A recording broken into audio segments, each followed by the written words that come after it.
అటువంటిది కోవిడ్ సమయంలో American India ఫౌండేషన్తో కలిసి నేను 16,000 ఆక్సిజన్ వెంటిలేటర్స్ భారతదేశానికి ఇచ్చాను. ఓకే. కొత్తగా 23 హాస్పిటల్స్ నిర్మాణం చేసి ఇచ్చాం. ఓకే. సో జరిగినప్పుడు పని చాలా పెద్ద ఎత్తున చేశాం. ఓకే.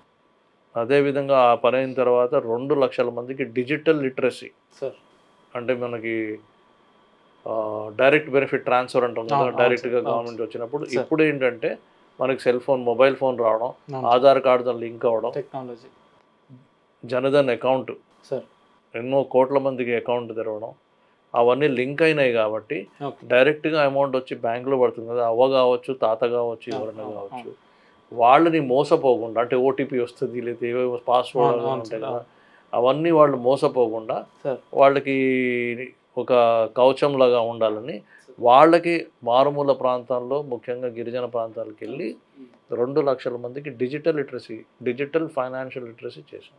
ఓకే. సో ఇటువంటి కార్యక్రమం కేపీ ఫౌండేషన్ చేస్తూ వచ్చింది. ఓకే. ఆ కార్యక్రమంలో ఎంత చేసినా నాకు తృప్తి రావట్లే. ఓకే. ఏదో చిన్నగా చేసినట్టుంది, పెద్దగా చేద్దాం సార్. బిగ్గర్ ప్లాట్ఫామ్ కోసం ఎత్తికాను. అవును. బిగ్గర్ ప్లాట్ఫామ్ కోసం ఎత్తుకాలంటే రాజకీయాల్లో okay, if you are a good, ఒక మంచి MLA or MP or sarpanch ఏదైనా కావచ్చు, పబ్లిక్ రిప్రజెంటేటివ్ వెళ్ళి నీవు చేయవలసిన ఏదైతే నీ కోరికలు ఉన్నాయో సర్వీస్లో చేయాలని అక్కడ నువ్వు చేసి చూపించచ్చు. నీ ప్లాట్ఫామ్ పెద్దగా అవుతుంది. ఓకే. సో అన్నిటికంటే పెద్ద ప్లాట్ఫామ్ ఏంటి? పార్లమెంట్. 7 నియోజకవర్గాలు ఉంటాయి. సో అందుకే పార్లమెంట్కి. సార్ అనుకున్నారా సార్, బాపట్ల అభ్యర్థిగా మిమ్మల్ని ప్రకటించిన నాడు ఈ నియోజకవర్గం నుంచి నేను గెలిచే అవకాశాలు ఎక్కువగా ఉన్నాయని మీ మనసుకు అనిపించిందా సార్? నాకు అనిపించింది, ఎందుకంటే అక్కడ నేను జిల్లా ఎస్పీగా పనిచేశాను, విజయవాడ కమిషనర్గా పనిచేశాను. ఓకే. వెళ్ళిన ఫస్ట్ డేనే అందరు నన్ను కనెక్షన్ వచ్చేసాను. రైట్. అరే మా ఎస్పీ గారు వచ్చారు, మా ఎస్పీ గారు, ప్రజలు చాలా బ్రహ్మాండంగా స్వీకరించారు. ఓకే. సో నాకు ముందు నుంచి ఇంత భారీ విజయాన్ని అందించినారు అని అంటే కేవలం అంటే కూటమిలో ఉన్న పార్టీ సింబల్ని చూసా, లేదంటే వ్యక్తిగతంగా స్థానిక ప్రజలు మీరు కావాలని ఎన్నుకున్నారా అక్కడ? అంటే ఇటువంటి విషయాలు ఏ ఒక్క కారణము విజయానికి దారితీయదు. 4-5 కారణాలు ఉంటాయి, ఈక్వేషన్స్ ఉంటాయి. సో మనం ఏదొక కారణం చెప్పినా మళ్ళీ లాస్ట్ ఇయర్ అది ఎందుకు జరగలేదు అని చెప్పారు. అవును సార్. సో ఇప్పుడు వైసీపీ అంటే ఒక హేట్రెడ్ వచ్చింది, వీళ్ళు మాకేం చేయలేదని. చంద్రబాబు నాయుడు గారు బ్రహ్మాండంగా చేస్తారు, ఆయన మీద నమ్మకం. ఆ తర్వాత మళ్ళీ కూటమి, పవన్ కళ్యాణ్ గారు కలవడం, బీజేపీ కలవడం, ఆ కూటమి, ఆ 2 కలిస్తే మళ్ళీ బ్రహ్మాండంగా ఉంటుందని ప్రజలు కూడా గ్రహించారు. డబుల్ ఇంజిన్ సర్కార్ వస్తే బ్రహ్మాండంగా ఉంటుందని. ఇప్పుడు మా ఎంపీ గారు వచ్చి, ఇప్పుడు కృష్ణప్రసాద్ గారు ఒక ఐపీఎస్ అధికారి, ఇంత చేశారు ఇంత గతంలో అని ఒక వ్యక్తిగతంగా మన మీద నమ్మకం, మాకు చేసి చూపిస్తారని. ఇట్లా 1-2 ఉండవు, 4-5 కారణాలు ఉంటాయి. ప్రజలు అంత సింపుల్గా మనం ఏదో చెప్పేస్తే వేయడం అని కాదు, అన్ని రకాలుగా ఆలోచన. కేవలం వైసీపీ పరిపాలన ఈ 5 ఏళ్ల కాలంలోనే ప్రజలు ఇంతగా విసిగిపోవడానికి ప్రధాన కారణాలు ఏమై ఉంటాయి సార్? అవి ఎందుకు మీకు ఏ రకంగా కలిసి వచ్చినాయి మీ పార్టీల కంటే? ఏమీ ఫీల్డ్లో ఏమీ రీచ్ కాలే. ఓకే. ఏదైతే వెల్ఫేర్ ప్రోగ్రామ్స్ కానీ డెవలప్మెంట్ ప్రోగ్రామ్స్ అనుకుంటారు, అంటే ఏమీ రీచ్ కాలేదు. కనీసం రోడ్లు సరిగ్గా లేవు. ఓకే. నథింగ్ ఈజ్ దేర్, ఏమీ రీచ్ కాలేదు. సో మళ్ళీ మద్యం, లిక్కర్ పాలసీస్ చాలా చండాలమైన పాలసీ. అది ప్రజల్ని పాడు చేసిందే తప్ప ఎవరు బాగుపడలేదు.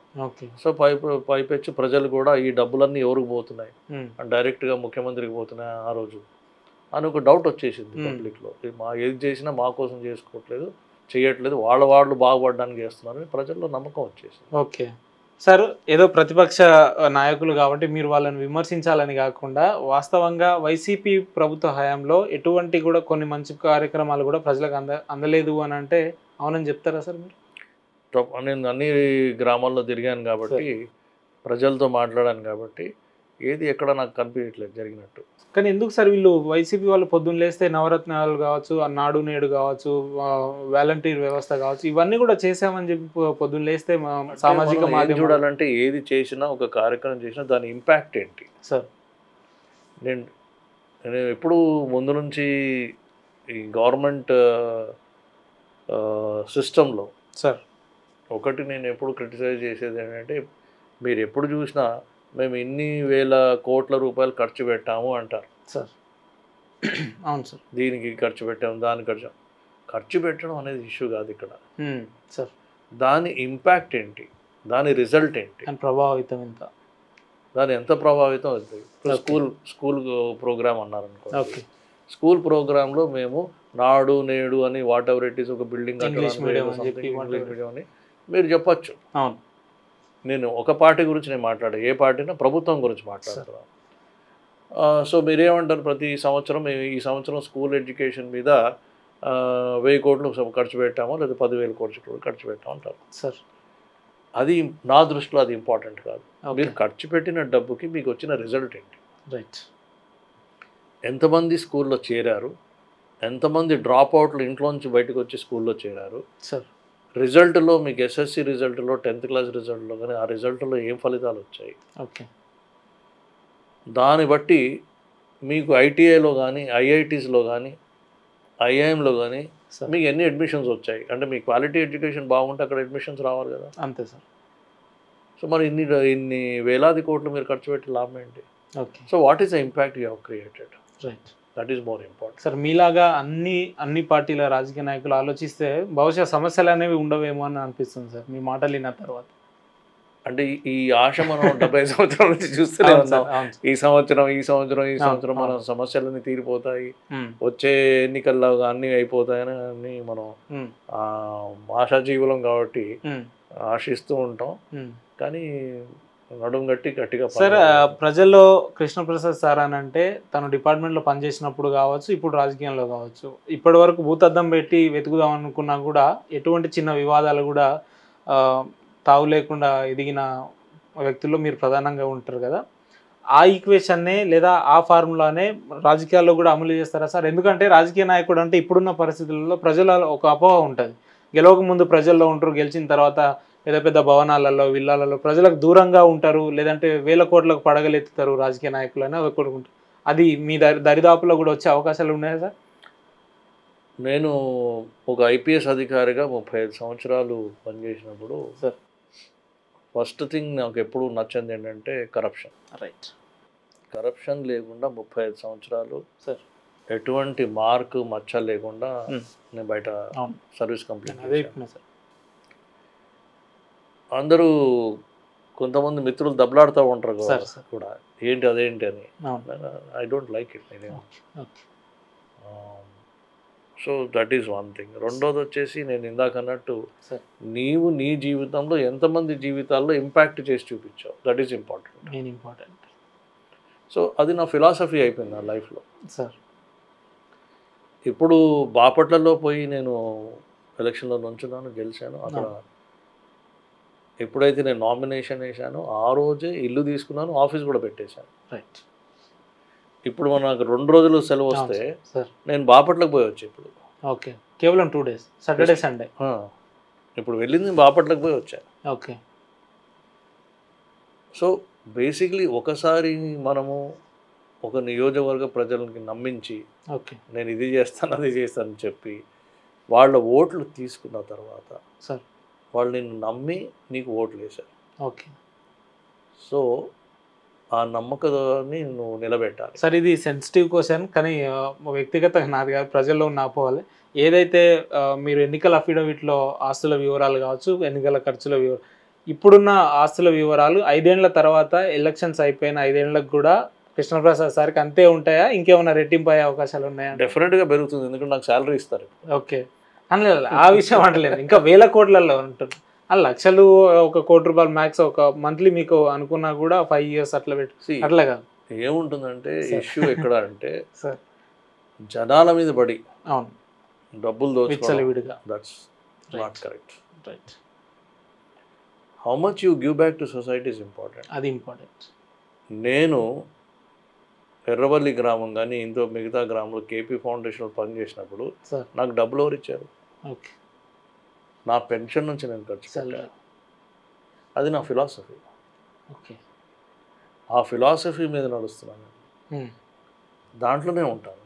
ఓకే, ఈ డబ్బులు doesn't make a difference to me. Okay, what will you do? ఏం చేసుకుంటావు డబ్బులు తీసుకుంటావు?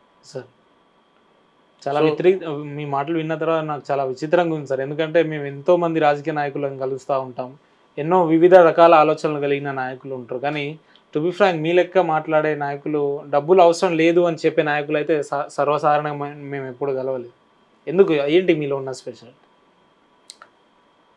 అంటే బేసిక్లీ ఒక విధంగా చూస్తే సార్, అంటే మీరే నన్ను విమర్శించవచ్చు, సార్ సార్ కోరికలు లేని మనిషి నేను. Okay sir sir. సో అందరు అంటారు అరే ఇంత ఉండి మరి వై నాట్ అని కొంతమంది అవును అంటారు. సార్.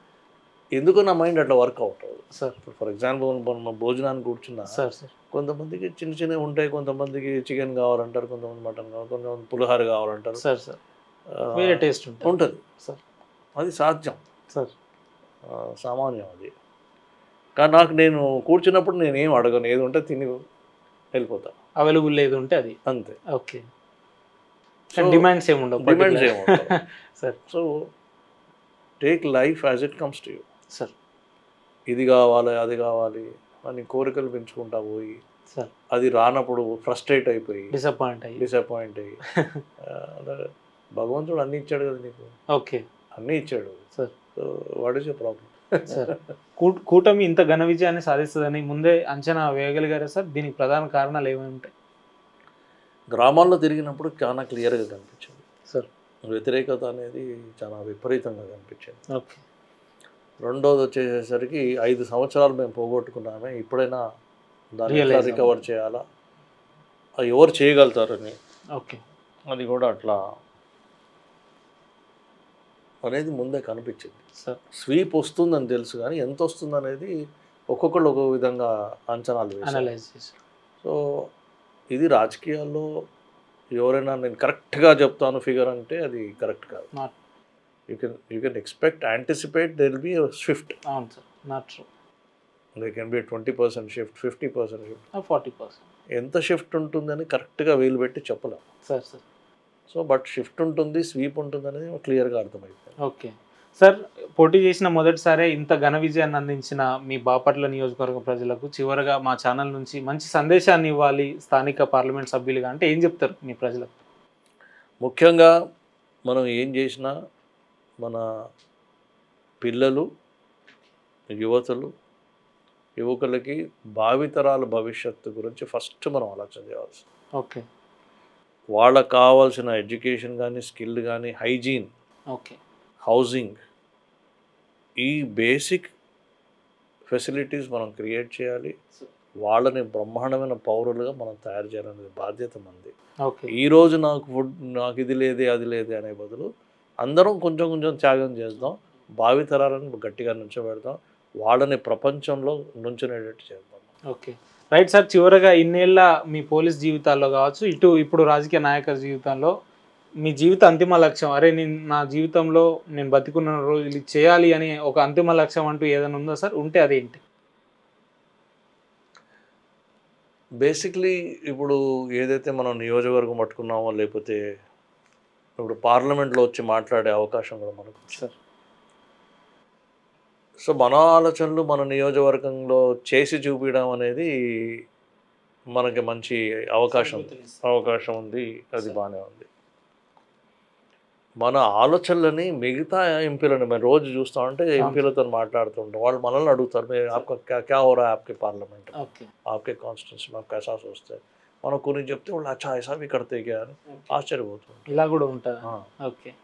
సో మనం చెప్తాం ఇట్లా చేయొచ్చు భైసాబ్, మీరు కూడా ఇట్లా చేస్తే బాగుంటుందని. సో బేసిక్లీ ఏంటంటే మన మంచి ఐడియాస్, బెస్ట్ ప్రాక్టీసెస్ని మనం షేర్ చేసుకోవాలి, పంచుకోవాలి, దాన్ని వ్యాపించాలి.